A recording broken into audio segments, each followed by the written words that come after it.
민주당이 이르면 다음 주 특별법을 발의하며 가덕도 신공항 추진에 속도를 내고 있습니다. 반면 국민의힘은 대구 경북과 부울경 지역의 여론이 달라 입장을 정하지 못하고 있는 모습입니다. 실거주가 목적일 경우 등기를 마치지 않더라도 임차인의 계약 갱신 요구를 거부할 수 있는 임대차 보호법 개정안이 국회 법사위에 상정됐습니다. 국민의힘이 주도하는 법안인데 민주당은 악용될 소지가 있다며 반대해 난항이 예상됩니다. 정치사회적 이슈를 분석해보는 뉴스앤 이슈 10년여의 논란 끝에 김해 신공항안이 4년 만에 백지화순을 밟게 됐습니다. 오늘은 전국의 핵으로 급부상한 부산 가덕도 신공항 추진 문제에 대해 짚어봅니다.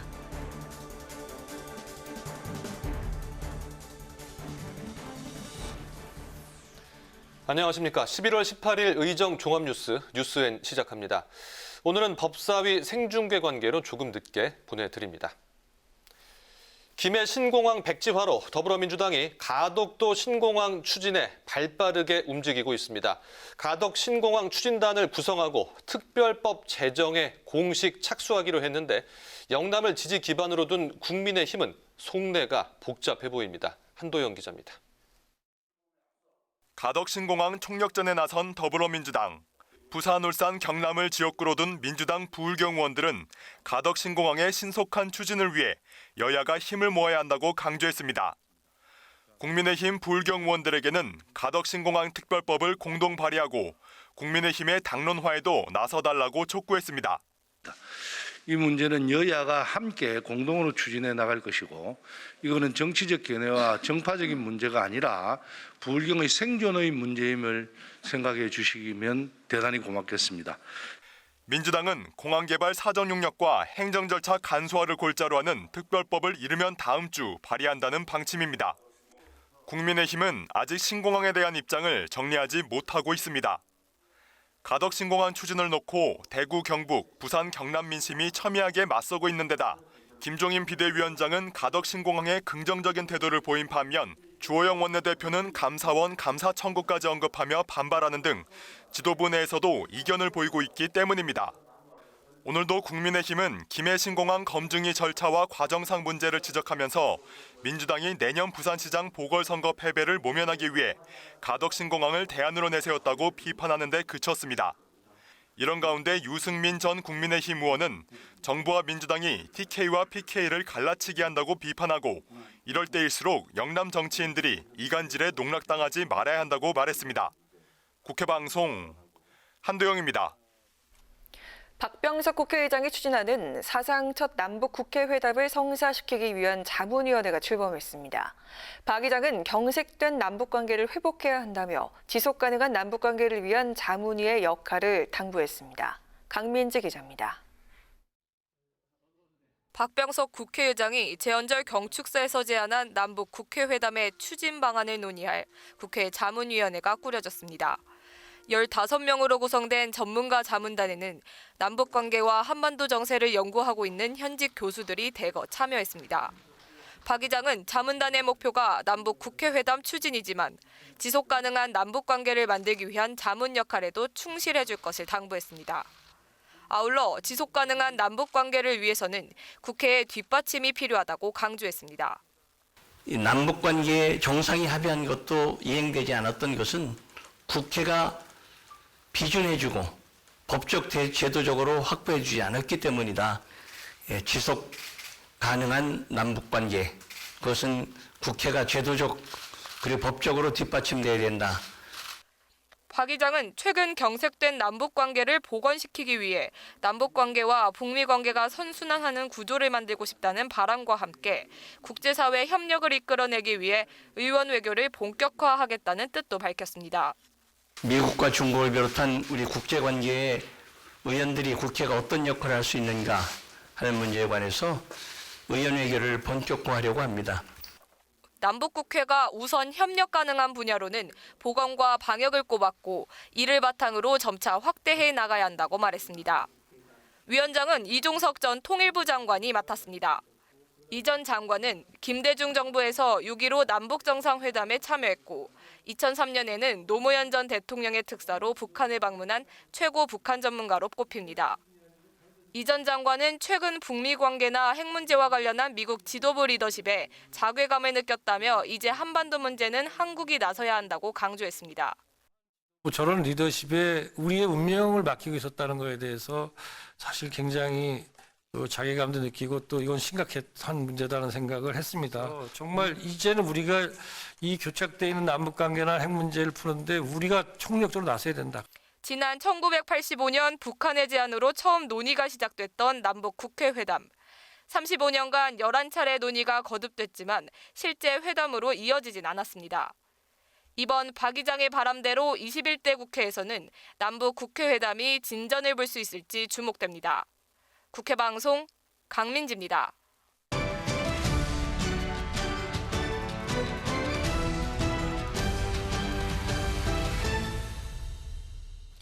이슈 분석, 오늘은 박지영 기자와 함께합니다. 어서 오세요. 어서 오세요.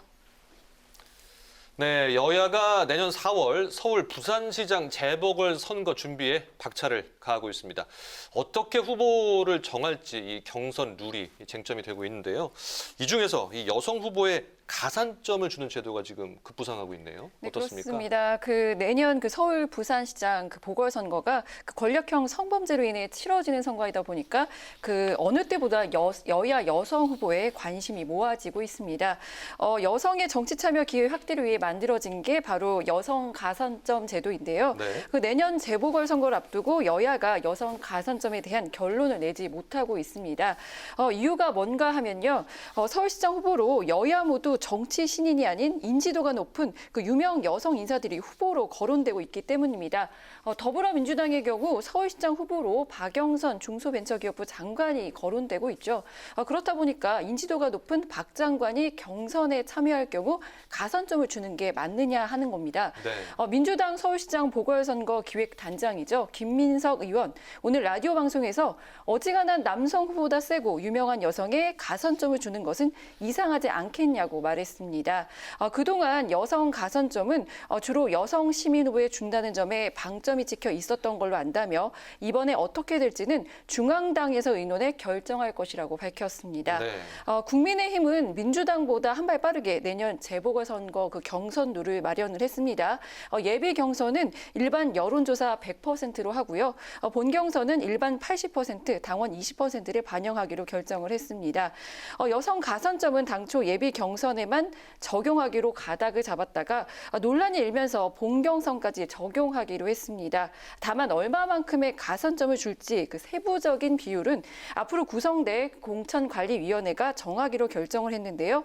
국민의힘 같은 경우도 인지도가 높은 나경원, 이해운 전 의원 등이 서울시장 후보군으로 거론되고 있어서 여성 후보에 가산점을 줄 경우 오히려 남녀 역차별이 생길 수 있다는 당내 지적도 나오고 있습니다.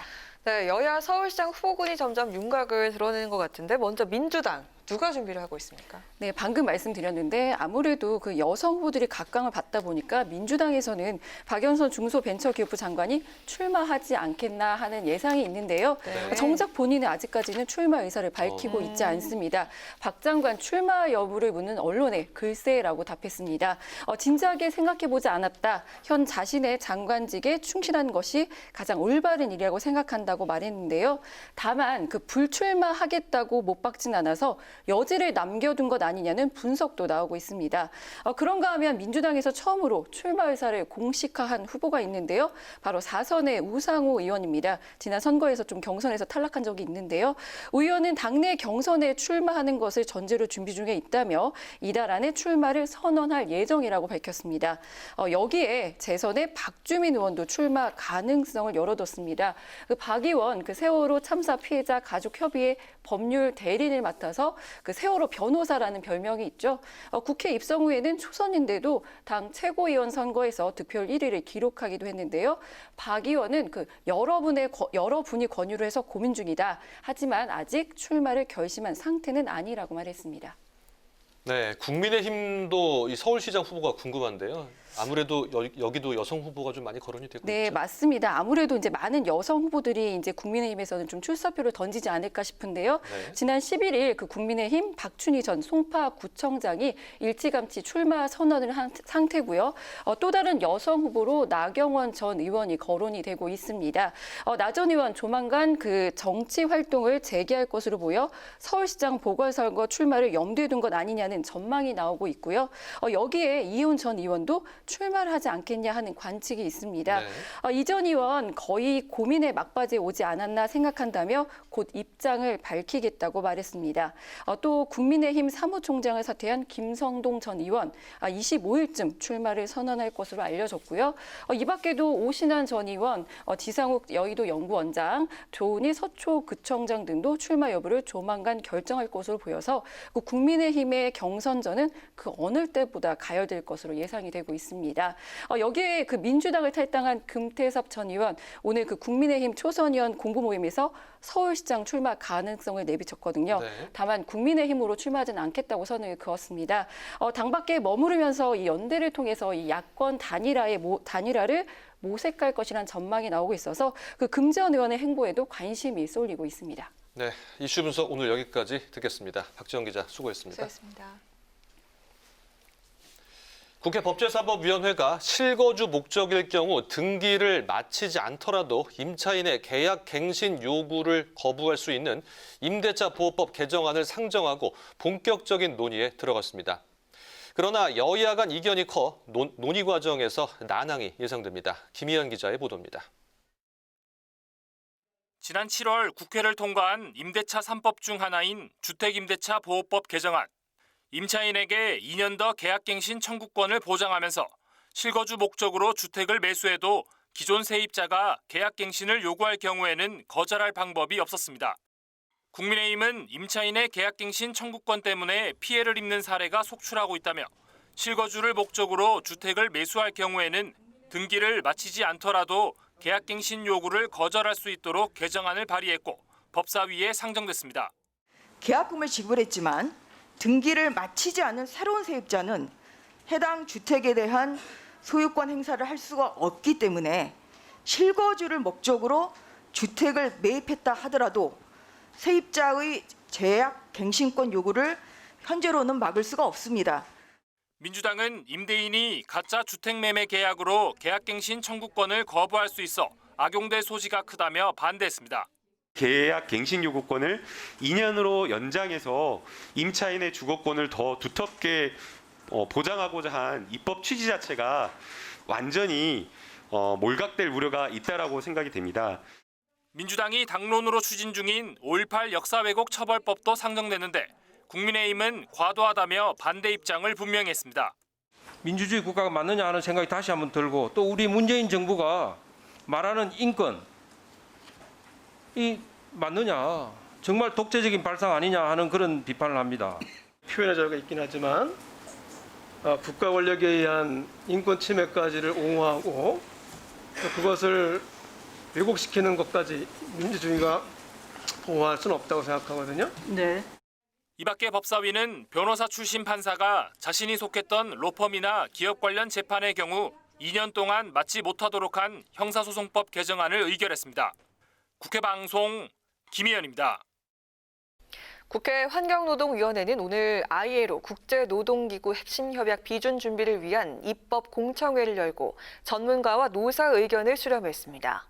야당과 노사 모두 정부가 제출한 노동조합법 개정안에 반대 입장을 밝혔는데 여당은 이번 정기국회에서 통과시키겠다고 강조했습니다. 보도에 임채원 기자입니다. 정부가 지난 6월 국회에 제출한 ILO 국제노동기구 핵심 협약의 결사의 자유에 관한 비준을 추진하기 위한 노동조합법 개정안, 실업자와 해고자의 노조 가입을 허용하고 노조 전임 종사자의 급여 지급 금지 규정을 삭제하는 등의 내용을 담고 있습니다. 공청회에서 노동계와 경영계는 정반의 부정적인 반응을 보였습니다. 노동계는 쟁의 행위를 위한 사업장 점거를 금지하는 것은 노동 기본권을 후퇴시키는 것이라고 주장했고 경영계는 노조 전임자 급여 금지 조항을 삭제하는 것이 불합리하다며 문제를 제기했습니다. 노조임자 급여금지 규정 삭제와 이를 요구하는 쟁의 금지 규정 삭제를 통해서 노사 간의 힘의 균형이 크게 무너질 것이라고 생각하고 있습니다. 삭제한다면서도 타임오프 한도를 초과하는 합의를 무효로 하고 이를 부당노동행위로 처벌하도록 한 규정을 그대로 존치한 게 문제라고 생각합니다. 여당은 노사 간의 이견이 있더라도 플랫폼 노동자 등을 보호하기 위해 이번 정기국회에서 노동조합법 개정안을 통과시켜야 한다는 입장입니다. 반면 야당은 노사 모두가 반대하는 노조법 개정안을 정부 여당이 단순히 협약 내용을 비준하기 위해 밀어붙이고 있다고 비판했습니다. 환경 분야하고 노동 분야에서 세계적인 수준에 따르지 못하고 있다는 지적을 많이 받고 있어요. 이번 ILO 협약과 관련해서도 마찬가지라고 생각이 드는데요. 이게 어쩔 때는 뭐 전 세계적인 것입니다라고 이야기를 하다 어쩔 때는 우리나라 사정에 맞는 균형 있는 뭐 그런 내용입니다라고 이야기했는데 그걸 싹 뒤집어서 보면은 기준 없습니다라고 보이거든요. 민주당은 노동조합법 개정에 속도를 내고 있지만 야당과 노사 모두 정부안에 반대하고 있어 법안이 통과되기까지는 상당한 진통이 예상됩니다. 국회방송 임천입니다. 더불어민주당 이낙연 대표가 제주 4.3 특별법을 정기국회 안에 처리하도록 노력하겠다고 밝혔습니다. 이 대표는 제주에서 현장 최고위를 열고 가장 처절한 현대사인 4.3 사건의 고통에 가스름이 아린다고 말했습니다. 이어 4.3 희생자 위령탑을 방문해 희생자와 유가족께 깊은 위로를 드린다며 참배했습니다. 정의당이 태안화력발전소 하청 노동자로 일하다 숨진 김용균 씨 어머니 김미숙 씨와 함께 기자회견을 열고 여야의 중대재해기업처벌법 제정을 거듭 촉구했습니다. 지도부는 민주당이 중대재해법을 당론으로 채택하는 대신 기존 산업안전보건법을 개정하려 한다고 비판하며 분명한 입장을 밝히라고 요구했습니다. 또 내일부터 전국적으로 중대재해법 제정 촉구 활동에 들어갈 것이라며 민주당과 국민의힘이 법 제정을 거부한다면 더 강한 투쟁에 나서겠다고 밝혔습니다. 유승민 국민의힘 전 의원이 서울시장 후보에는 뜻이 없고 차기 대권에 다시 도전하겠다고 밝혔습니다. 유 전 의원은 기자간담회를 통해 지금까지 서울시장 출마를 한 번도 생각해 본 적이 없다며 이같이 말했습니다. 유 전 의원은 서울 부산시장 보궐선거와 대선 승리를 위해 야권에서 윤석열 검찰총장, 국민의당 안철수 대표, 홍준표 의원 등 당 밖의 주자들이 함께 경쟁해 중도 보수의 단일 후보를 선출해야 한다고 말했습니다.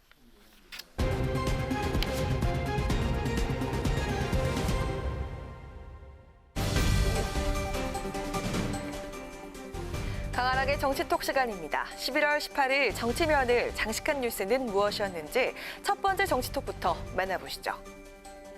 정부가 내일 발표하는 전세 대책에 서울 시내 호텔을 사들여 전월세 주택으로 공급하는 방안이 포함된 것으로 알려졌습니다. 이에 정치권에선 엇갈린 반응이 나오고 있는데요. 여야가 내놓은 입장은 무엇이었을까요? 호텔 중에서도 지금 관광 산업이 많이 위축되다 보니까 내놓는 경우가 있는데요. 또 호텔방을 주거용으로 바꿔서 전월세로 내놓는 방안 등등이 포함되어 있는 것으로 알고 있습니다. 더불어민주당 이낙연 대표 어제 관훈클럽 초청 토론회에서 정부의 전월세 대책을 묻는 질문에 이같이 답했는데요. 이에 민주당 김민석 의원은 오늘 한 라디오 프로그램에 출연해 호텔 전세알은 검토안 중에 하나라며 초단기 대책이 필요해 가능한 모든 방법을 찾아본다는 차원에서 나온 이야기라고 설명을 했습니다. 반면 야권에선 비판이 쏟아졌는데요. 유승민 전 의원. 호텔방을 주거용으로 바꾸는 걸 대책이라 내놓다니 기가 막힌다라고 맹비난했습니다. 하태경 국민의힘 의원은 서민들에게 닭장집에서 살라는 말이나 똑같다고 꼬집었고 같은 당 허은하 의원은 영화 올드보이를 예로 들면서 대한민국은 정부와 집권 여당도 오늘만 대충 수습해 살려는 오대수 정권인 듯 보인다고 지적했습니다. 취사가 안 되는 호텔방을 주거용으로 공급하는 방안에 대해 벌써부터 갑론을박이 벌어지고 있는데요. 막판 고심 끝에 내일 발표되는 전세 대책에 구체적으로 어떤 내용이 담길지 끝까지 지켜봐야겠습니다. 이어서 오늘의 두 번째 정치톡입니다. 금태섭 전 의원이 오늘 더불어민주당 탈당 후 첫 행보로 국민의힘 의원들 모임인 명불허전 보수다의 강연자로 나섰습니다. 강연의 주제는 이기는 야당의 노하우였는데요. 금 전 의원, 친정인 민주당을 향한 쓴소리와 함께 내년 서울시장 선거 출마 가능성을 내비쳐서 논기를 끌었습니다. 민주당은 독선과 오만, 그리고 고집과 집착에서 벗어나지 못하고 있습니다. 민주당이 진보입니까? 저는 그렇게 생각하지 않습니다. 서울시장 선거에 대해서는 책임감을 가지고 깊이 고민을 하고 있습니다. 그리고 제가 담당할 역할을 깊이 고민해서 감당할 일이 있으면 감당해야 할 것입니다. 금 전 의원이 민주당을 탈당한 후 보수 진영 행사에 참여를 하는 것은 오늘이 처음입니다. 금 전 의원은 이 자리에서 민주당이 진영 논리에 편승하며 편가르기를 해 탈당할 수밖에 없었다며 여당은 지금 무슨 문제가 생길 때마다 전 정권, 야당, 남 탓을 한다고 꼬집었습니다. 이어 오늘 강연에서 내년 서울시장 보궐선거 출마 가능성을 시사하기도 했는데요. 진보, 보수 구분에 앞서 상식에 맞는 정치, 책임 정치의 기본을 복원하는 게 중요하다며 구체적인 활동 계획은 진로를 결정한 뒤에 말씀드리겠다고 덧붙였습니다. 한편 금 전 의원, 최근 재개되고 있는 국민의힘 입당설엔 일단 선을 그었습니다. 민주당을 탈당해 바로 국민의힘에 가서 경선을 하는 건 좋아 보이지 않는다며 협력할 여러 방법이 있을 것이라고 연대 의사를 분명히 밝혔습니다. 거대 여당을 박차고 나간 금태섭 전 의원. 내년 서울시장 보궐선거를 앞두고 인물난에 빠진 국민의힘의 새로운 후보로 떠오를 수 있을지 지켜봐야겠습니다. 이어서 오늘의 세 번째 정치톡입니다. 서울의 상징인 광화문 광장 재정비 사업을 놓고 논란이 일고 있습니다. 서울시가 지난 16일 보행자 중심의 새로운 광화문 광장 조성 공사를 위해서 첫삽을 떼면서 그 갈등은 더해졌는데요.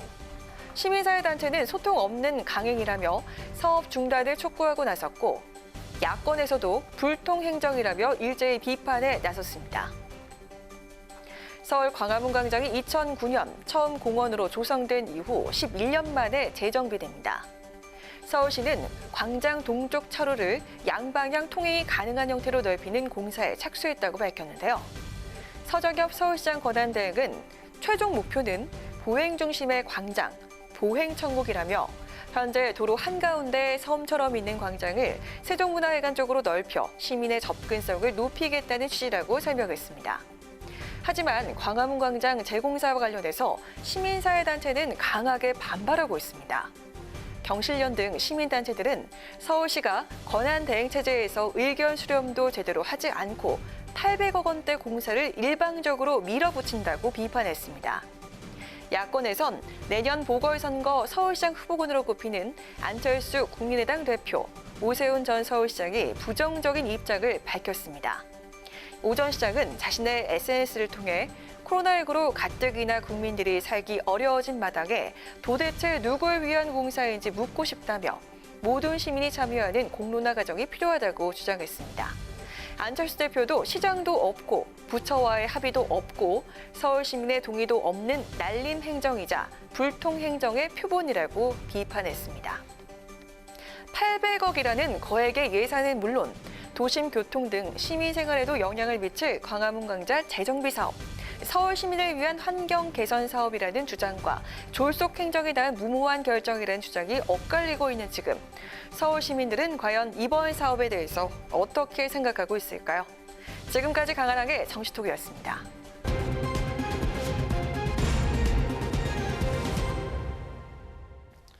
네, 이번 순서는 정치, 사회적 이슈를 분석해보는 뉴스앤 이슈 코너입니다. 매주 수요일 함께하는 두 분이시죠. 최진봉 교수, 장성철 소장 나오셨습니다. 어서 오십시오. 안녕하세요. 안녕하세요. 네, 이 김해 신공항 사실상 백지화가 됐습니다. 이 가덕도 신공항 문제가 전국의 핵으로 급부상을 했는데요. 검증위원회가 이 4년 전 박근혜 정부 때 국책사업 추진 약속을 뒤집은 겁니다. 이 김해 신공항 그때는 맞았는데 지금은 틀린 이유 어디에 있다고 보십니까? 검증위원회 발표를 보면 크게 두 가지의 문제점이 있는 것으로 보여져요. 하나는 뭐냐면 안전 문제입니다. 비행 안전 문제 논란이 있었고, 두 번째는 현재 그 김해 공항을 좀 확장하는 거잖아요. 활주로를 넓히고 터미널을 새로 짓는 그런 계획인데, 지금 현재 그 김해 공항 내에 어떤 부지나 면적으로 봤을 때 활주로를 확장시키거나 건물을 짓는데 상당히 제한적일 수 있다. 이 두 가지 문제를 제기를 했어요. 그래서 안전성 문제 같은 경우에 장애물, 그러니까 예컨대 비행기가 안전하게 이륙하고 착륙할 수 있는데 필요한 장애물들, 없애야 되는 장애물들이 없애져야 되는데, 산을 깎아야 되는 그렇죠. 거죠. 이게 오봉산, 이모산, 경운산 등 7개 산이 주변에 있고, 그 산들이 비행기 이륙과 착륙에 상당히 제한을 줄 수 있다는 점, 이런 점들을 문제 삼았는데, 문제는 뭐냐면 국토부가 계획을 수립했는데 이 계획에 이런 내용이 전혀 들어있지 않다는 거예요. 예컨대 산을 어떻게 깎을지, 여기에 들어가는 비용은 어느 정도 되는지, 시간은 어느 정도 걸리는지, 이런 내용이 전혀 들어가 있지 않다는 거죠. 그러니까 검증위원회 입장에서 봤을 때는 계획 자체가 잘못됐다는 거예요. 그러니까 이게 그 김해 신공항을 확장하는 게 바르냐 잘못됐냐 이 얘기를 하는 게 아니라 그렇죠. 계획 수립 안에 이런 내용이 전혀 들어있지 않아서 실제적으로 들어가는 비용이 제대로 상계가 안 돼 있고 또 시간도 제대로 측량이 안 돼 있기 때문에 이 계획 자체가 잘못됐다는 걸 지적하고 있는 것이고요. 만약 물리적으로 가능하다 하더라도 시간이나 비용이 어느 정도 들어가는지 하는 부분이 전혀 계상이 돼 있지 않고, 또 하나 만약에 이걸 깎지 않고 추진하려면 부산시와 사전에 협의해야 되는데 이 협의 자체가 없었어요. 절차적 문제. 그러니까 이 두 가지는 사실은 검증위원회 입장에서는 원칙을 보고 따져야 되는데 그 부분을 봤을 때 원칙을 지키지 않았다. 그래서 저는 이 문제는 국토부가 제대로 계획을 수립하지 않은 문제라고 봐요. 두 번째는 아까 말씀드린 것처럼 현재 면적으로 보면 기본적으로 활주로를 확장시키는데 상당히 제한적일 수밖에 없다. 그러니까 신공항을 만드는 것은 활주로를 더 넓히고 그다음에 새로운 터미널을 만들어서 더 많은 그 수요를 감당해낼 수 있는 크기로 만들겠다는 건데 부지로 봤을 때 그런데 한계가 있다는 거예요. 지금 이런 문제가 전혀 계획에 포함되어 있지 않아서 계획 자체가 잘못됐기 때문에 전면 재검토를 해야 된다라고 얘기를 한 겁니다. 그래서 이 문제를 정치권에서는 그냥 단순하게 부산 신공항 싫으니까 김해 신공항 싫으니까 하지 말고 가덕도로 가자 이렇게 주장을 하지만 검증위원회 발표를 보면 그런 내용은 아닌 것 같고요. 비행 안전의 문제라든지 아니면 실제 들어갈 수 있는 비용이라든지 아니면 시간, 계획이 제대로 안 돼 있는 것에 대한 문제점이기 때문에 이 부분을 재검토하라 이렇게 지시를 내린 거라고 봐요. 그래서 이걸 정치권에서 단순하게 그냥 김해 공항을 확장하는 건 잘못됐고 아예 또는 가덕도에 가는 게 맞다 이렇게 단순하게 결정한 문제는 저는 아니라고 봅니다. 좀 더 검토를 제대로 해서 합리적인 어떤 결론을 내야 되는 것이지 이게 뭐 정치적 계산을 통해서 어디에 보내고 어디서 그걸 빼고 이런 식으로 결정하는 것은 국민의 세금이 들어가는 사업을 너무 단순화시켜서 얘기하는 게 아닌가 이런 생각이 듭니다. 네, 경제성과 안전성도 문제지만 계획 자체에 문제가 있었다 이렇게 정리를 해주셨는데요. 장 소장님 어떻습니까? 검토 그만해야 됩니다. 이거 18년 동안 검토 엄청나게 많이 했어요. 교수님께서는 뭐 산을 깎아야 된다고 하시는데요. 산 안 깎아도 돼요. 왜냐하면 활주로 방향을 이렇게 틀면 돼요. 이것은요 이미 다 국토부에서 조사도 했고 4년 전에 프랑스의 저명한 그 전문가를 통해서도 밝혀진 내용입니다. 부산시랑 협의 안 했다고요? 부산시랑 협의 안 하고 이걸 어떻게 추진합니까? 이것은요 2018년도에 부산시장과 경남지사가 민주당 후보가 된 이후에 박근혜 정권 때 있었던 평가 결과를 뒤집기 위해서 이러한 주장들을 한 거예요. 기본적으로 4가지 항목에 조사했습니다. 안전 문제 스스로 밝혔어요. 문제 없다. 수요 문제 2056년까지 4천만 명 문제 없다. 소음 문제 없다. 환경 낙동강 수질 영향이 미치는 영향 미미하다. 본인들이 다 괜찮대요. 최소한의 요건 다 충족됐대요. 그런데 안 된대요. 이게 무슨 말입니까? 결국에는요, 여기는 밝히지 않은 쟁점이 하나 더 있는 겁니다. 그것은 내년 4월에 있을 보궐선거, 부산시장 보궐선거, 이것을 해야 여당에 유리하다라는 정치적인 계산이 들어가 있는 거고, 그것을 밝히지 않은 것일 뿐이지, 이것은요, 검증위원회가 심각한 절차적인 하자, 그 다음에 잘못된 판단을 했다. 정치적인 판단을 했다. 그렇게 말씀드리고 싶어요. 장 소장의 개인적 생각이라는 생각이 들고요. 그러니까 정치적 판단이 들어간 부분은 저도 일정 부분 인정합니다. 왜냐하면 부산시장 선거를 앞두고서 일정 부분 정치적으로 판단이 들어갈 수 있어요. 다만 검증위원회 내용들을 지금 장 소장은 완전히 잘못됐다고 얘기했는데 검증위원회가 그럼 제대로 조사를 하나도 안 했다는 거잖아요. 어제 발표한 검증위원회 발표 자체가 다 잘못됐다는 거잖아요. 제가 말씀드린 게 검증위원회에서 발표한 내용 중에 들어있어요. 그러니까 이거를 장소장 개인적으로 부인할 수는 있고 뭐 믿지 않을 수는 있지만 검증위원회에서 얘기한 내용을 제가 말씀을 드리는 거니까 만약에 이 내용이 잘못된다면 검증위원회에 있는 전문가들이 다 거짓말을 하고 있는 거잖아요. 저는 그렇게 보진 않아요. 기본적으로. 그래서 검증위원회가 얘기한 내용도 깊이 저는 살펴봐야 된다고 봅니다. 물론 아까 장 소장이 얘기했듯이 그전에 정권에서 있었던 검증 내용하고 다르다. 이건 뭐 얘기할 수 있어요. 그러나 이번에 검증위원회가 발표한 내용이 모두 다 거짓이고 잘못됐다고 이렇게 밀어붙이는 것은 단적으로 얘기하는 것은 좀 저는 부적절하다고 봅니다. 아니 제가 다 거짓이고 잘못됐다는 게 아니라 이 사람들이 한 4가지 항목 부분 스스로가 문제 없다라고 했다. 근데 그것을 뒤집는 결정을 했다라고 제가 말씀드린 거고요. 우리나라가 홍콩이나 싱가포르처럼 도시국가 아니잖아요. 왜 바다를 메워서 그 어렵게 바다를 메워가지고 공항을 만드냐고요. 그런 점이 이번 검증에서는 좀 간과됐다라고 말씀드립니다. 그러니까 이번 검증에서는 가덕도로 가라 마라 이걸 얘기한 게 아니에요. 이번 검증은 김해 신공항이 적절하고 거기에 대해서 국토부가 계획을 내놓은 게 정확한지 안전한지 이런 부분을 본 것이지 가덕도 얘기는 사실은 정치권에서 나온 얘기예요. 그러니까 검증위원회가 어느 공항으로 가라 이런 얘기를 내놓은 건 아니에요. 이번에 김해 신공항 계획 자체가 제대로 돼 있는지를 검증한 거니까 그 이후에 나온 얘기는 정치권에서 나온 얘기예요. 그러니까 저는 이 부분은 정치적 문제로 우리가 또 다룰 수 있겠지만 검증위원회가 예를 들면 이런 데는 김해 신공항 계획은 아예 백지화시키고 다른 데로 가라 이렇게 얘기한 적은 없다는 걸 말씀드립니다. 네. 네, 민주당이 또 어차피 신공항은 가덕도 이렇게 손해를 숨기지 않고 가덕도 신공항을 향한 전력 진출을 시작했는데요. 이 속도전의 배경으로 지목이 되고 있는 게 바로 내년 부산시장 보궐선거입니다. 하지만 민주당이 선거용 전략이 아니다 이렇게 손살을 치고 있는데 장 소장님 어떻게 보십니까? 이렇게 비유해 볼까요? 제가 여장을 하고 나는 남자가 아니에요 하면은 제가 남자 아니라고 믿으시겠습니까? 만약에 내년에 이러한 보궐선거가 부산에서 있지 않고 대구시장이나 경북도지사에 보궐선거가 있었다면 지금 이 시점에서 민주당이 이런 결정을 하겠냐고요. 이 정권이 이런 결정을 하겠습니까? 당연히 정치적인 판단이 들어가 있는 부분이죠. 내년 보궐선거는요, 기본적으로 성추행당을 심판합시다. 이렇게 야당은 캐치프레이즈를 들고 나올 수밖에 없어요. 네. 그거에 대해서 여당은 아니다. 가덕도 신공항 우리가 꼭 쟁취해내겠다라는 것을 맞불을 놓겠다는 거죠. 이것은요. 정치적인 판단이 들어간 가장 나쁜 선례를 마련한 것이다 라고 보여집니다. 부산시장 선거가 아니었다면 완전히 결과가 좀 바뀌었을 수도 있다. 아니요. 지금 이 시점에서 이렇게 검증위를 만들어가지고 이런 판단을 안 내렸을 것이다라는 생각이 들어요. 장 소장이 여장을 하면 여자로 보일 수도 있을 것 같아요. 예쁘장하게 생기셔가지고. 뭐 농담이고요. 저는 이제 일단 장 소장이 말씀하시는 일정 부분 동의하는 것은 정치적 계산이 분명히 있어요. 저는 그렇게 봐요. 그러니까 민주당이 가덕도 문제를 자꾸 들고 나오는 것도 정치적 계산이 분명히 있죠. 그게 없으면 그렇게까지 하겠습니까? 근데 저는 민주당에게도 얘기하고 싶은 말이 있어요. 그게 뭐냐면 이 문제를 정치적 문제로 접근하면 절대로 안 됩니다.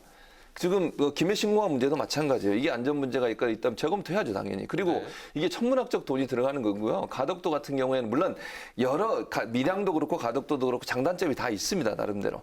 그런데 가덕도는 이제 다른 것보다 경제성이 상당히 떨어져요. 왜냐하면 그 깊은 바다를 메꿔서 지금 이제 땅을 넓혀가지고 공항을 만들어야 되는 상황이다 보니까 다른 지역으로 후보지로 선정하는 것보다는 경제적으로 상당히 많은 투자가 필요한 부분이거든요. 그래서 이 부분도 검토를 해야 돼요. 물론 그렇다고 가덕도가 안 된다 이렇게 저는 얘기하고 싶진 않습니다. 그것도 검토해 봐야 되겠죠. 그런데 이게 정치적 계산을 통해서 패스트 트랙으로 특별법 만들어서 하자 이렇게 나오는 것은 저는 개인적으로 좀 반대예요. 천문학적인 돈의 세금이 들어가는 사업인데 국민의 입장에서 정말 꼼꼼히 따져서 해야 되는 거잖아요. 물론 18년이라는 기간 동안 이거 정권 바뀔 때마다 말이 바뀌었던 거 이거 정말 비판받아 마땅합니다. 정말 이걸 다 배제하고 국민의 관점에 세금이 잘 쓰여질 수 있도록 하는 또 안전 문제는 아니면 정말 필요한 장소가 어딘지를 잘 검토해야 될 텐데 그런 검토보다는 정치적 선택이 너무 많다 보니까 이런 일이 이루어졌는데 이번에도 그렇게 가면 안 된다. 저는 그렇게 봅니다. 최 교수님한테 질문 하나 더 드릴게요.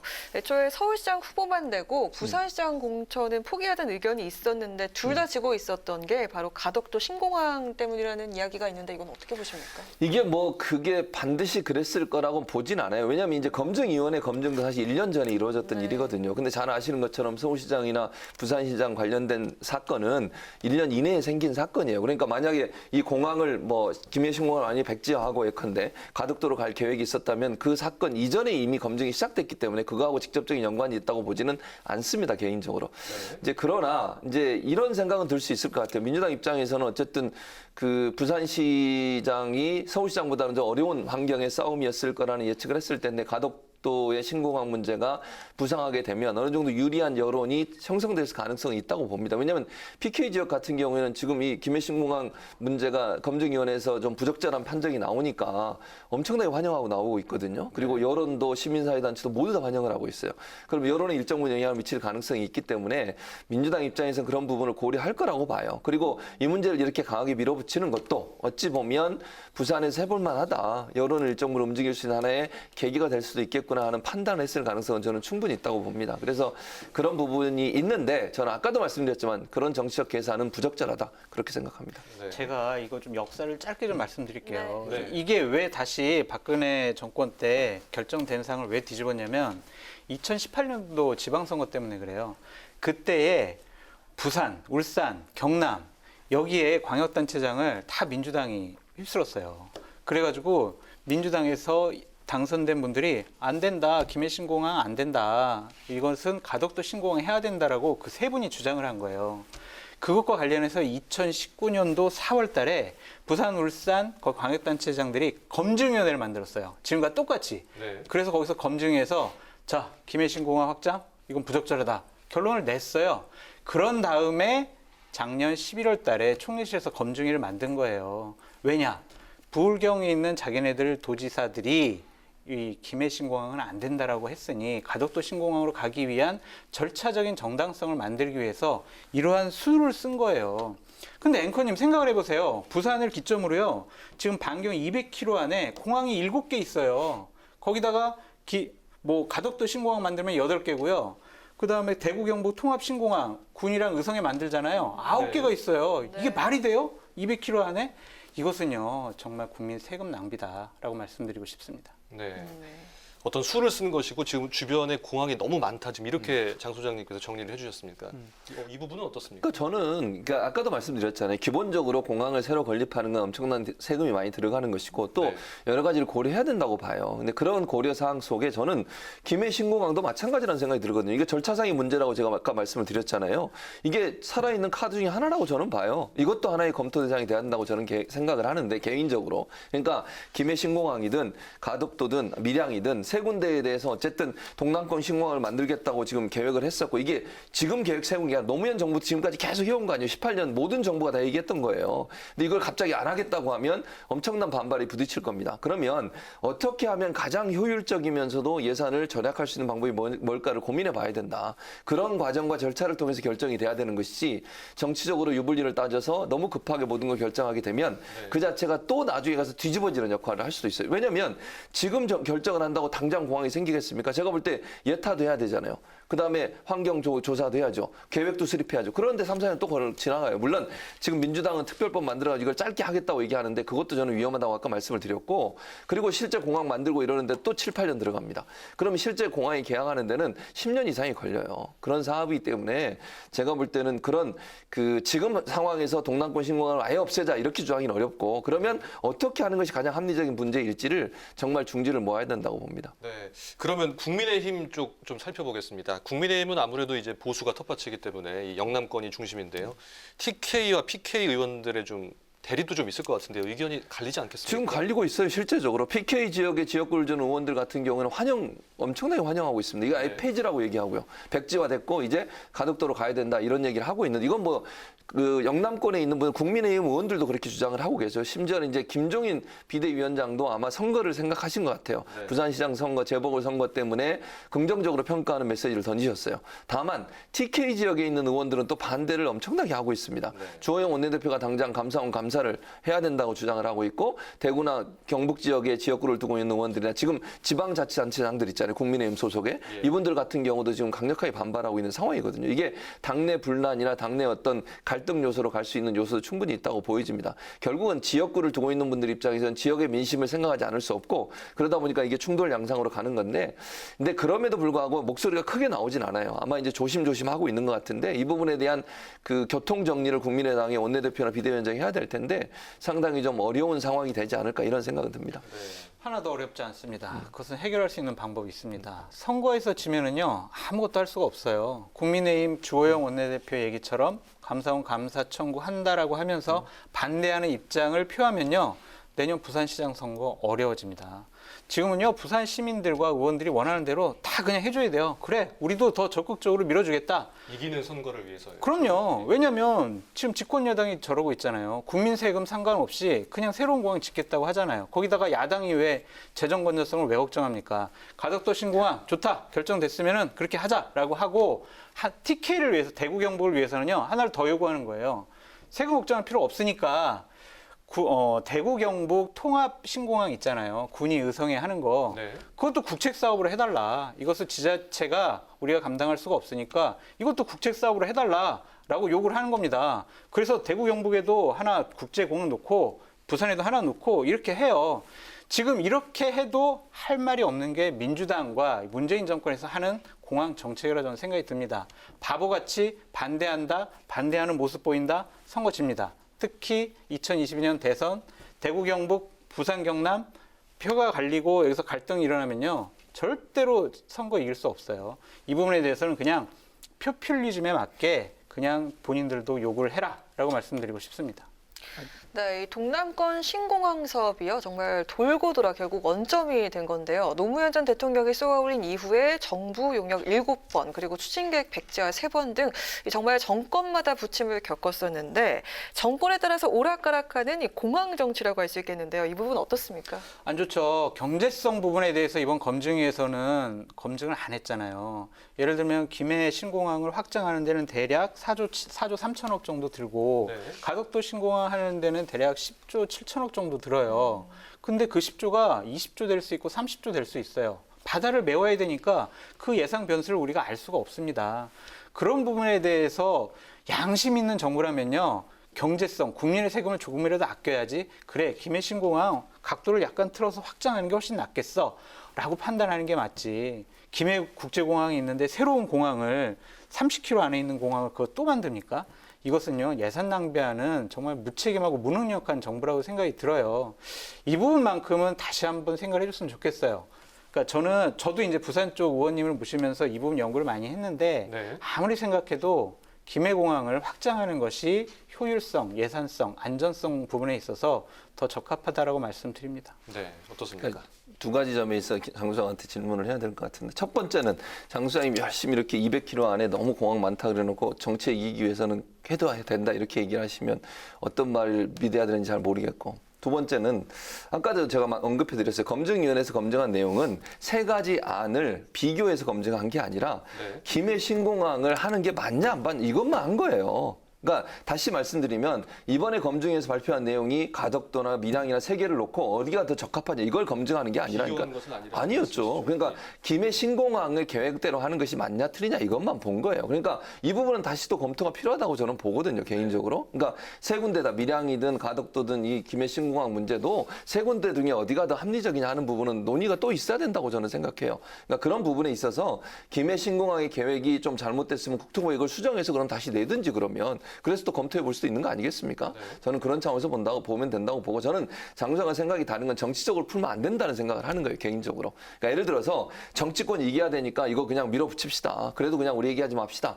이렇게 하는 것보다는 국민의 입장에서 국민의 힘이 좀 더 적극적으로 의사를 밝힐 필요가 있다. 저는 그렇게 생각하고 그런 차원에서 접근하는 게 어떻겠나 하는 생각이 듭니다. 그러니까 이 정권과 민주당이 교수님처럼 합리적이지 않아요. 여기서는 우리 검증위원회에서는 가덕도 신공항을 검토하지 않았다고 했지만 김해 신공항이 안 되면요. 가덕도 신공항으로 갈 수밖에 없어요. 그냥 결론 그렇게 나버렸어요. 그 점에 대해서 검증위가 이번에 검증 안 했으니까 이건 다시 체계적으로 합리적으로 여야끼리 머리를 맞대고 논의 이렇게 안 될 거라는 생각이 들고요. 그리고 대구 경북 통합 신공항 이 부분은요. 제가 역설법으로 말씀드린 겁니다. 그렇게 이해해 주십시오. 네. 그렇다면은 이 가덕도 지금 신공항은 이번 검증에는 포함이 안 됐다 이렇게 지금 언급을 해주셨는데요. 이 가덕도 신공항은 그럼 계속 이 지금 여당과 또 정부에서 밀어붙였을 때 계속 뭐 이렇게 전망이 계속 우세할 거라고 보십니까? 어떻습니까? 제가 볼 때는 아까도 말씀드렸지만 가덕도 신공항을 추진하더라도 시간이 오래 걸려요. 이게 과연 이번 이 정부에서 다 끝날 수 있겠느냐? 저도 그것도 의문이라는 생각이 들어요. 그러니까 문재인 정부가 마치는 때까지 뭐 어느 정도 계획은 되고 논의는 될 수 있겠지만 부산시장 선거, 재보궐선거에는 전혀 그때까지는 아무 결론도 안 납니다. 제가 볼 땐 그래요. 논의만 될 겁니다. 그리고 주장만 할 거고요. 그걸 또 정치적으로 양당이 이용할 거고요. 그런 상황이기 때문에 제가 볼 때 가덕도 신공항을 한다고 추진한다고 해도 어쨌든 그러면 김해 신공항 하기로 했다가 이거 폐지됐으니까 가덕도 신공항 그럼 또 다시 검토해봐야 되잖아요. 이걸 그냥 이거 안 됐으니까 이거 합시다 이렇게 안 돼요. 왜냐하면 이미 이거 A라는 김해 신공항을 하기로 결정해 놨다가 이게 안 되니까 그러면 2차로 그냥 가덕도 신공항 우리가 그냥 합시다 이렇게 할 수는 없는 거잖아요. 또 조사 검사 다 해봐야죠 다시. 예타도 해야 되고 이런 상황이기 때문에 제가 볼 때는 이게 단시간 안에 끝날 수 있는 문제는 아니에요. 그런데 정치권이 그럼 왜 이 얘기를 하느냐? 정치적으로 이용하는 거예요. 그러니까 한마디로 말씀드리면 이게 당장 끝나고 뭐 짧은 시간 안에 마칠 수 있는 문제가 아님에도 불구하고 이 이슈를 자꾸 띄우는 것은 부산시장 재보궐선거에서 유리한 쪽으로 여론을 끌고 가겠다는 의도라고밖에 안 보여요. 둘 다 저는 그렇게 보이기 때문에 그런 접근 자체가 저는 위험하다고 말씀을 드리는 것이고 그렇게 하지 않으면 좋겠다고 제가 제안을 드리는 겁니다. 네, 장 소장님.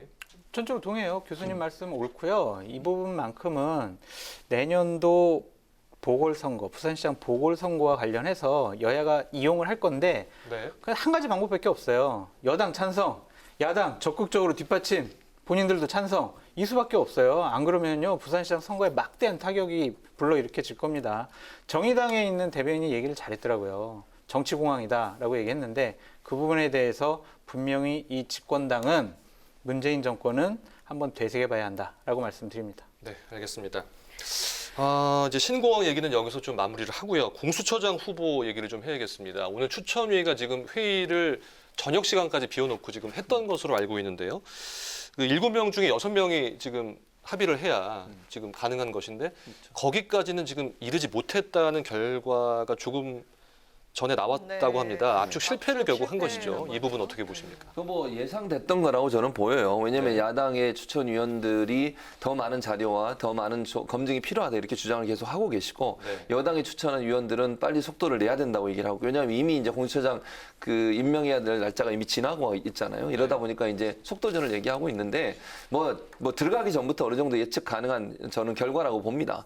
그리고 저는 이렇게 생각해요. 자, 일단 그러면 민주당 같은 경우 어떻게 얘기하고 있냐면 그러면 비토권을 무력화시키는 법 개정을 하겠다 이렇게 지금 밀어붙이고 있어요. 또 야당은 뭐 거기에 반발하고 있고요.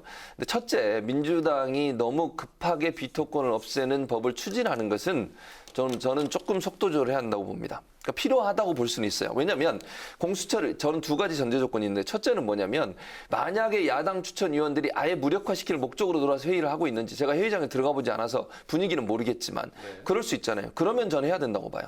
그러니까 공수처 출범 자체를 아예 막겠다는 생각을 가지고 그냥 뭐 계속 반대를 하고 계속 뭐 불필요한 요구를 한다. 그러면 저는 법을 바꿔서라도 추진해야 된다고 봐요. 다만 그러지 않고 정말 공정하고 객관적인 공수처장을 뽑기 위해서 더 많은 자료를 요구하고 더 많은 검증이 필요하다고 얘기하고 불러서 얘기도 들어보자. 오늘 뭐 불러서 얘기한 걸로 보이지는데 그런 얘기를 하는데 시간이 부족하다. 그건 어느 정도 봐줘야 한다고 생각해요. 그러니까 제가 봐준다는 표현은 이 기간을 좀 연장해야 한다고 본다는 말씀을 드리는 거예요. 즉 합리적인 야당의 위원들이 합리적인 제안을 하거나 합리적인 요구를 했을 때는 그것 때문에 시간이 좀 늦어지는 것은 여당 입장에서는 수용해야 된다고 저는 봐요.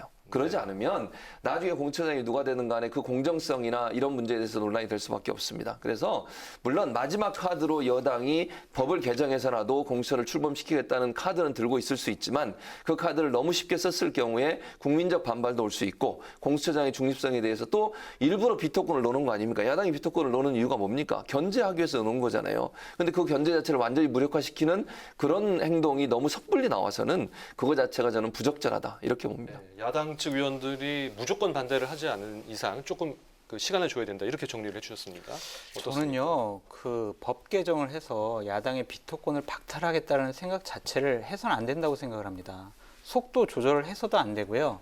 야당이 합의하는 그런 인사가 추천될 수 있도록 끊임없이 좋은 후보를 발굴하고 추천을 하고 야당을 설득을 하고 이런 식의 방법이 필요한 것이지 계속 반대할 거야? 공수 출범 못하게 해? 그럼 우리 법 개정할 거야? 이게 민주주의입니까? 이것은요 전체주의로 갈 수 있어요. 이 한 건만 그렇게 안 할 거예요. 다른 법안들 자기들의 뜻에 뜻에 맞는 법안을 처리 못하게 되면 그것을 또 바꿔버릴 거예요. 국회법 바꿔가지고 자기들이 모든 것을 다 할 수 있도록 바꿀 겁니다. 이래서는 안 됩니다. 끊임없이 넉넉하게 야당을 설득해라라고 말씀드리고 싶습니다. 네, 그런데 야당이 청와대 특별감찰관을 함께 임명해야 한다면서 맞불을 놓고 있는데요. 이 부분도 어떻게 보시는가요?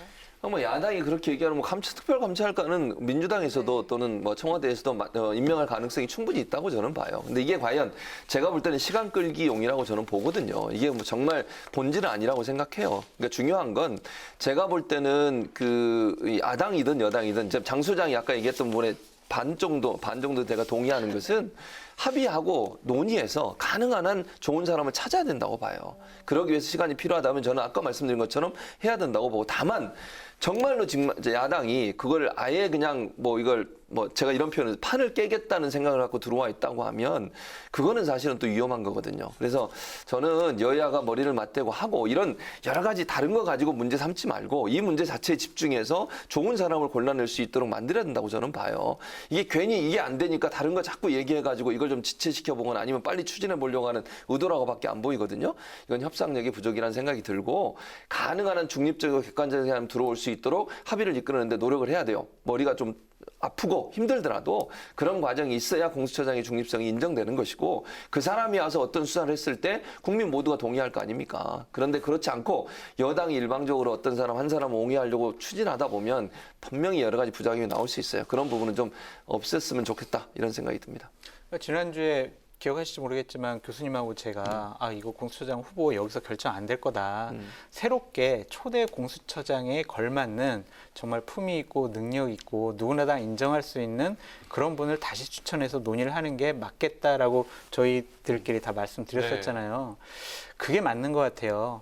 야당은 또 그렇다고 그래서 특별감찰관 임명해 안 하면 안 할 거야. 이런 식의 하는 것도 상당히 바보 같은 짓이라고 생각을 합니다. 공수처 출범과 청와대 특별감찰관 임명하고 뭔 상관이 있습니까? 별도의 문제인데 자꾸 이런 것은 발목 잡는 거 아니냐. 그런 비판으로부터 자유로울 수가 없습니다. 정말 좋은 후보 잘 선정해 주길 바랍니다. 네, 알겠습니다. 오늘은 김해 신공항 백지화와 공수처장 후보에 대해서 얘기 나눠봤습니다. 지금까지 최진봉 성공회대 교수, 장성철 공감과 논쟁 정책센터 소장 함께했습니다. 오늘 말씀 감사합니다. 고맙습니다. 네, 비가 내리고 있는데요. 내일까지 벼락과 돌풍을 동반한 강한 비가 이어지겠습니다. 특히 중부와 전북 지역에는 최고 100mm 이상의 큰 비가 쏟아질 것으로 예상되고요. 이번 비가 그치고 나면 다시 이번 주말부터는 초겨울 추위가 찾아오겠습니다. 건강관리 잘하셔야겠습니다. 네, 오늘 뉴스에는 여기까지입니다. 내일을 여는 국민의 국회를 위해 내일도 뉴스엔이 함께 하겠습니다. 시청해주신 여러분 고맙습니다.